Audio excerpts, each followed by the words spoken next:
"You're just the babysitter." That's what she said to me, after everything. After 2 decades of picking her up from school, sewing her Halloween costumes, baking her birthday cakes, staying up all night when she had fevers, and clapping for her louder than anyone at every school play. I was just a babysitter. Funny how one sentence, just 6 little words, can feel like someone slamming the door on your entire existence. My name is Margaret Sinclair. Most people call me Meg. I'm 64 years old. I've never had children of my own, but I've raised 2.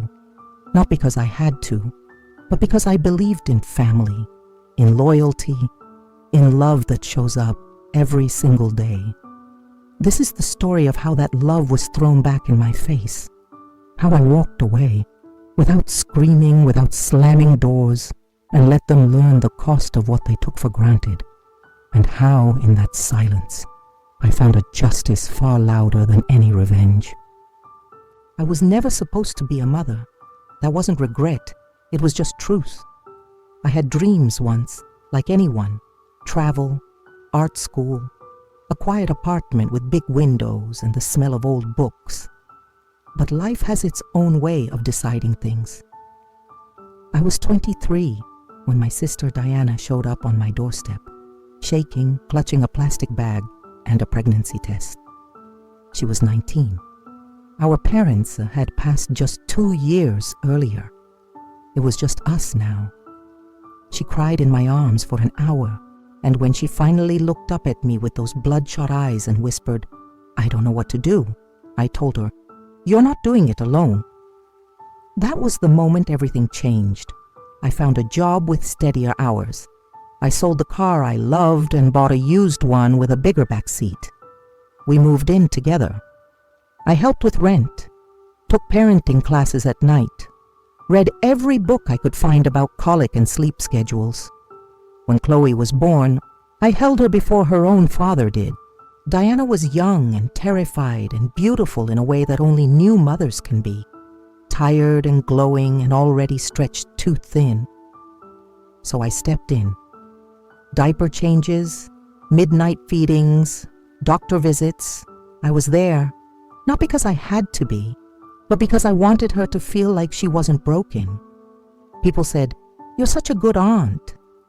I smiled and nodded, but inside, I wasn't just the aunt. I was a mother too, a second mother, the quiet one, the reliable one, the one no one ever really notices until she stops showing up. When Ethan came 2 years later, I didn't even hesitate. I moved my work schedule around, took night shifts, helped with bills, babysat during job interviews, and later when Diana started working full-time. The kids started calling me Mommy Meg. I never corrected them. At the time, I thought, this is enough. I don't need my own family, I have one right here. Chloe's giggle when I made her pancakes. Ethan's tiny hand gripping my finger when he was scared. That was everything to me. And for a long, long time, it felt like I mattered, like I belonged. When Chloe turned 8 and Ethan was 6, Diana told me she needed a fresh start. She'd met someone online, Marcus, a single dad from Dayton with a stable job and a dry sense of humor. They dated for 6 months. Then one day she came home and said, "We're moving in with him." I didn't say much, just smiled and helped her pack. They were gone within 3 weeks. The house was so quiet after they left it felt like grief. The kind you don't cry about because it isn't a death, just an absence. But absence, I learned, can ache just as loud. I busied myself. I reorganized the kitchen, started painting again. Tommy, my husband, noticed. He'd always been gentle with me, patient. He'd never said much about me helping Diana raise her kids. He just let me. He asked once if I missed them. I nodded. Then a year later, they came back. Not to visit, to stay. Things hadn't worked out with Marcus. They'd broken up. Diana had no money, no job, and 2 growing children. She called me crying, and within hours, we were rearranging the guest room again. It was supposed to be temporary. But temporary has a funny way of becoming permanent when no one sets boundaries. Soon enough, it was like they'd never left. Chloe's books on the stairs, Ethan's socks in the couch cushions, Diana's makeup scattered on the bathroom counter. Noise, life, familiar chaos. And I loved it. I cooked dinner every night, picked up the kids from school when Diana picked up shifts, took them to soccer games, helped with homework. I even stayed up with Chloe when she had her first heartbreak, sat beside her on the bathroom floor while she sobbed into my sweater. Diana called me her rock, said she didn't know how she could do it without me. Neither did I. There were moments, quiet ones, where I'd catch Tommy looking at me across the room, almost like he didn't recognize me, like I'd become someone else, someone who belonged more to another family than to him. I'd squeeze his hand, smile, then get up to check on the kids. I told myself I could balance it all. I told myself I was needed, and being needed for someone like me, it felt like love. It's funny how you can love people so much that you stop noticing when they start taking you for granted. At first it was small things. Chloe began rolling her eyes when I reminded her to say thank you. Ethan stopped sitting at the table for dinner, preferring to eat in his room with the door closed. Diana, always rushing to and from work, would toss her laundry on the couch with a tired, "Can you handle this for me?" Not even a question anymore, just an assumption. I kept doing it, folding towels, packing lunches, picking up prescriptions, keeping the house running like an invisible engine no one ever thinks about until it breaks. Tommy started to pull back. He didn't say much. He never was the type, but I could feel it. In the way he stopped waiting for me to come to bed. In the dinners he ate alone when I was too busy helping Chloe with her college applications or Ethan with his algebra. Once he looked up at me and said, "Do you remember the last time we had a conversation that wasn't about them?" I didn't have an answer. I promised him we'd take a weekend trip, just the two of us. I even circled dates on the calendar. But then Diana got sick, and Chloe's school project deadline moved, and Ethan had a game, and the trip disappeared like all the others before it. It wasn't that I didn't love Tommy. I did. I do. But I was so busy being everyone else's everything, I forgot how to be his anything. Still, I kept telling myself, this is just a rough patch. It's what family does. We stretch, we give, we hold things together, even when it hurts, especially when it hurts. But something had shifted. Chloe no longer came to me with her secrets.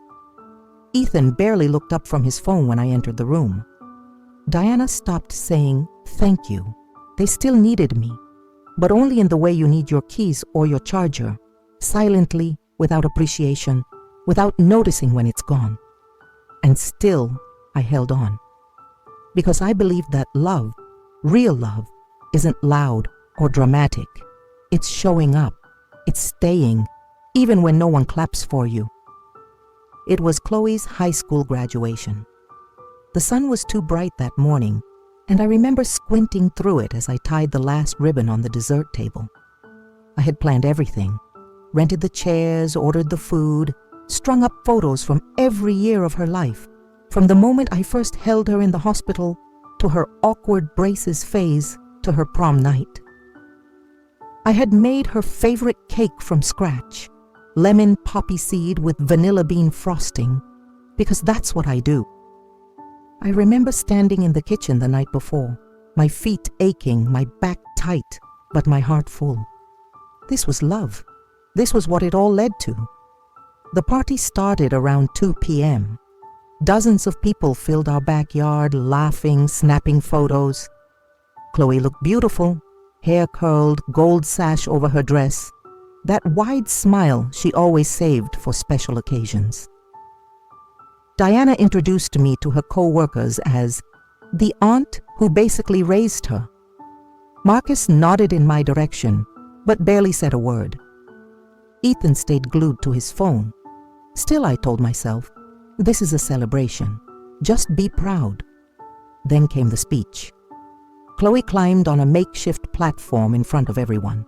She tapped her glass, thanked her teachers, her friends, her amazing mom, and then she turned to me. Her voice shifted, lighter, like she was making a joke. And of course, Aunt Meg, the best babysitter anyone could ask for. There was laughter. Not cruel, not mean, just casual, oblivious laughter. But all I could hear was the word, babysitter, not second mother. Not the woman who gave up her weekends, her money, her marriage. Not the one who rocked her to sleep when Diana couldn't. Not the one who paid for her first dance class, her braces, her therapy. Just the babysitter. I felt everything inside me go silent. Not rage, not tears, just nothing. I smiled. I even clapped. Then I quietly excused myself, went into the house, and closed the door behind me. I sat on the edge of my bed and stared at my hands, still dusted with flour from the cake I had sliced. That was the moment. That exact small, stupid moment. The one that cracked something open in me I didn't know had walls. The day after the party, I didn't get out of bed right away. Not because I was sick, not even because I was tired, but because for the first time in years, I didn't feel needed. Not really. And something about that felt freeing. I made breakfast like always, eggs, toast, and coffee. But I didn't call anyone to the table. I just left it there, quiet, waiting. No one came down. By noon, the plates were still there. By evening, Diana texted me from upstairs, asking if I could run to the store for detergent. I didn't answer. That was the beginning. I didn't make dinner that night. I didn't pick up the dry cleaning. I stopped folding the laundry. I didn't remind Ethan about his dentist appointment. I didn't refill the pantry when it ran low. I didn't yell. I didn't explain. I just stopped. At first, no one noticed. Or maybe they assumed I was tired, that I'd bounce back. Then Chloe asked where her prom shoes were. She couldn't find them. I shrugged. Diana missed a meeting because Ethan had forgotten his lunch. She called me from her car, frantic. "I thought you packed it." "I didn't," I said. "Not anymore." Silence. I could feel the confusion in her breath. She didn't know what to say, neither did I. Tommy noticed. He didn't say, "I told you so." He didn't gloat. He just sat beside me on the porch one evening and handed me a glass of wine. "You okay?" he asked. I nodded. "I think I'm done," I said softly. "Not with them, just with doing it all." He didn't reply. He just put his hand over mine and squeezed. A few days later, the tension started to build. Chloe rolled her eyes when I asked her to do her own laundry. "Seriously, you're not even working. What else do you have to do?" I looked at her for a long moment. Then I walked away. Diana was quieter, more careful, but I could feel her discomfort. She was used to me being her net, her silent solution to every mess. Now there were messes. Now she had to clean them, and suddenly I wasn't so invisible anymore. I was an absence, a problem. But I wasn't angry. I wasn't bitter. I was finally at peace. By week 2, things began to unravel. The pantry was nearly empty. The fridge had a lonely half carton of eggs and some spoiled lettuce. The trash hadn't been taken out in days. Dishes piled in the sink like no one knew what to do with them.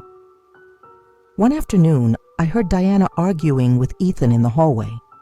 "Why didn't you tell me we were out of toothpaste?" He muttered, "I told Aunt Meg." She snapped back, "Well, she doesn't do that anymore." I sat in my chair by the window, sipping my tea, watching the sky shift from gray to gold. I didn't flinch. Then came prom week. Chloe stormed into the kitchen holding a receipt. "Did you cancel my dress fitting?" "No," I said calmly. "I just didn't confirm the pickup. That's something you can handle." She gaped at me like I'd just committed a crime. "I don't have time. I have finals and rehearsal and..." Then maybe next time, don't call me the babysitter." She didn't respond, just stood there, red in the face, fists clenched, looking like a child again. She stormed out. I didn't follow. A few days later, Diana cornered me in the laundry room.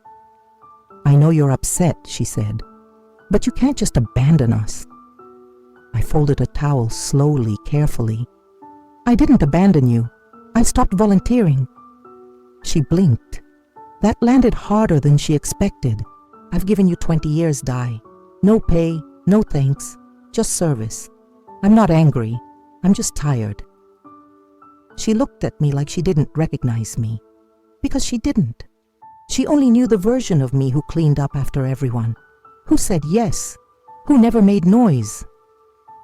Now I was quiet in a different way, detached, steady, unshakable. Then Marcus, who hadn't said a word to me in weeks, finally cracked. He came into the kitchen and slammed a grocery bag on the counter. "You could have told us you were done." I met his eyes, calm as still water. "You told me I was just the babysitter. I assumed you'd find someone else." He didn't respond. He left the groceries on the counter and walked out. No one said anything for the rest of the day. No one thanked me. No one apologized. But I saw it. In the chaos of their routines, the panic in their eyes when they realized how much I had done, how much I had carried silently for so long, and now they had to carry it themselves. That was never my revenge, but it sure looked like it.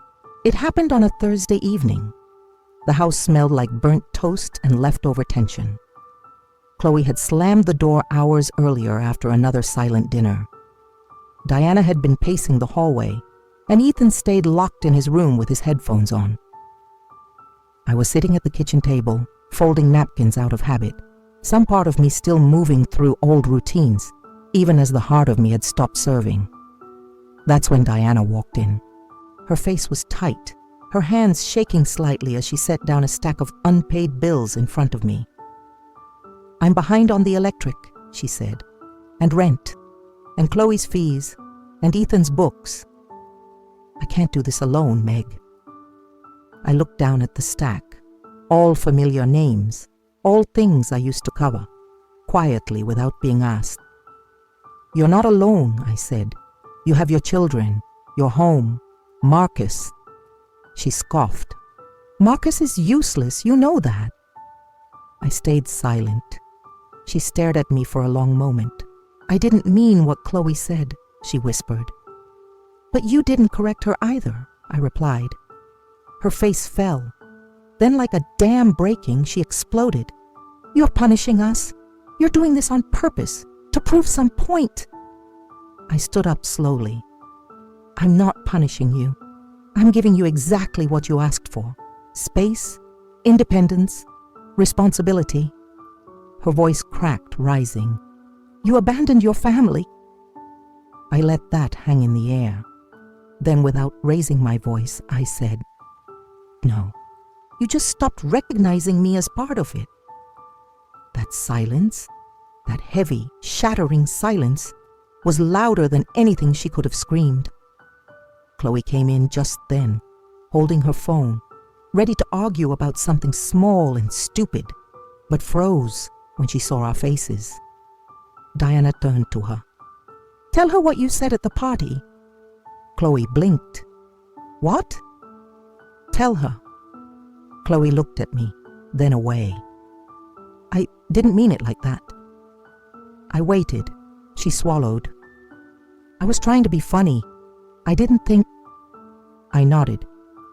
"You didn't think," I said, "because you didn't have to. You've never had to."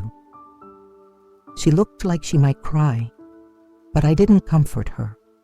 I didn't move. Because for once, it was their turn to sit in the discomfort, to feel the weight I had carried, folded, softened, and hidden from them for years. Diana walked out of the room. No apology, just defeat. Chloe stood frozen for a moment, then followed. The kitchen was quiet again, but it wasn't the lonely kind of quiet anymore. It was the powerful kind. The kind that meant something had finally broken, and that maybe now something new could begin.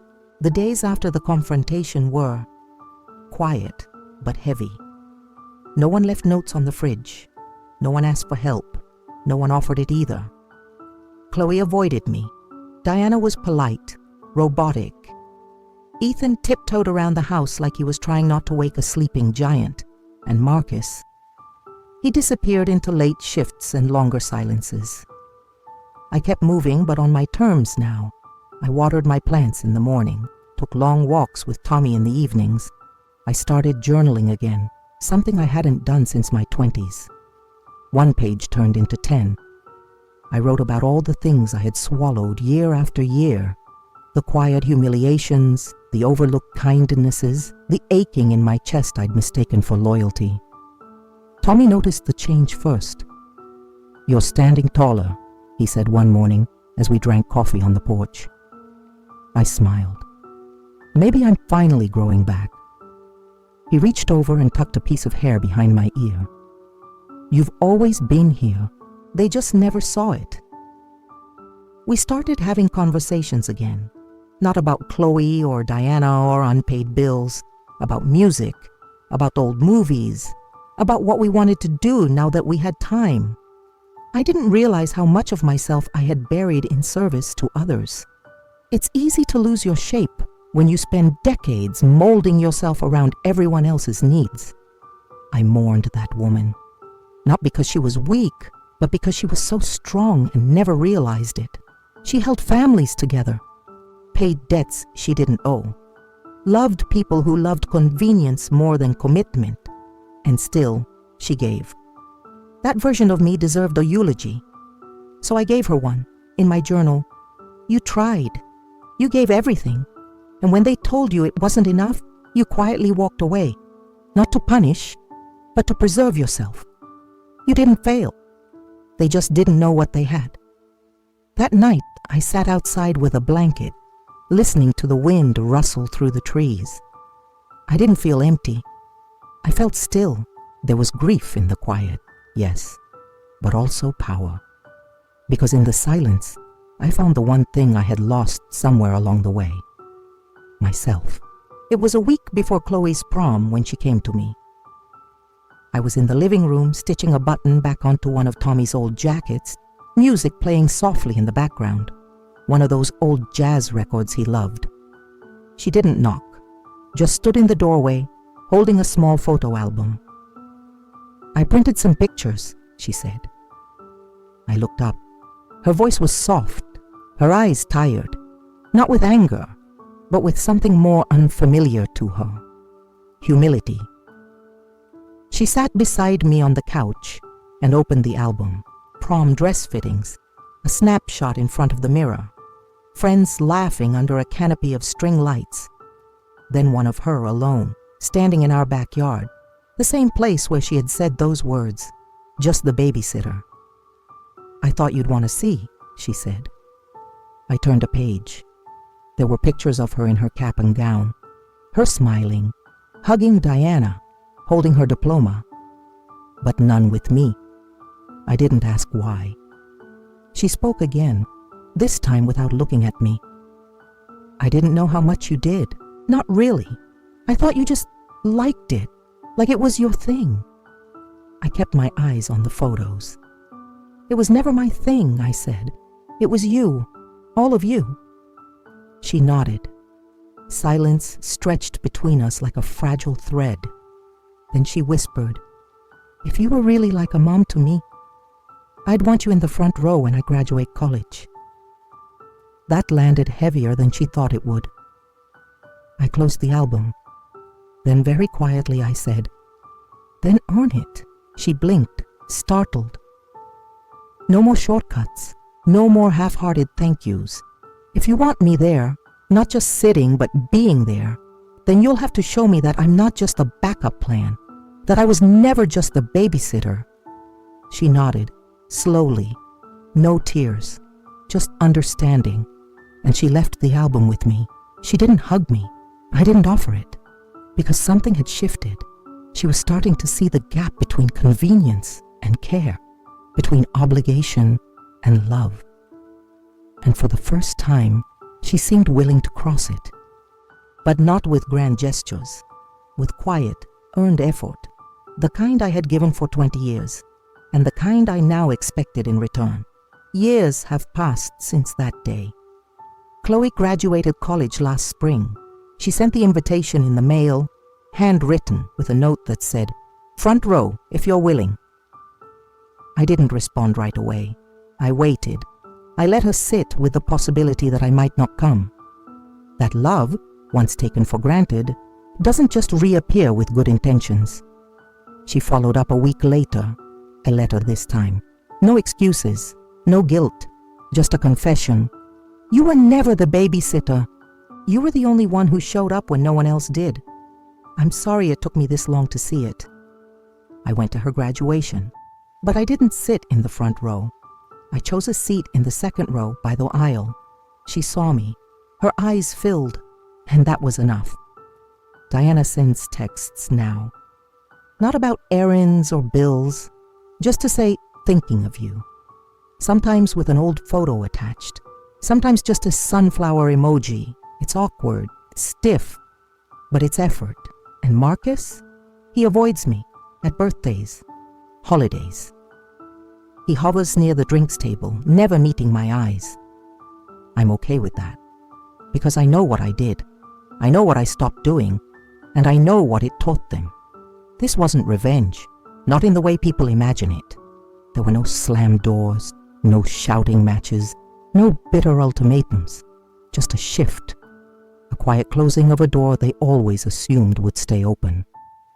And they felt the draft. They learned that the most dangerous kind of leaving is the kind done without noise, just absence. Because when someone stops explaining their worth, that's when you finally realize what they were worth. I live differently now. Tommy and I go dancing once a month. We cook together. We laugh more. We argue less. I started painting again, small canvases, just for me.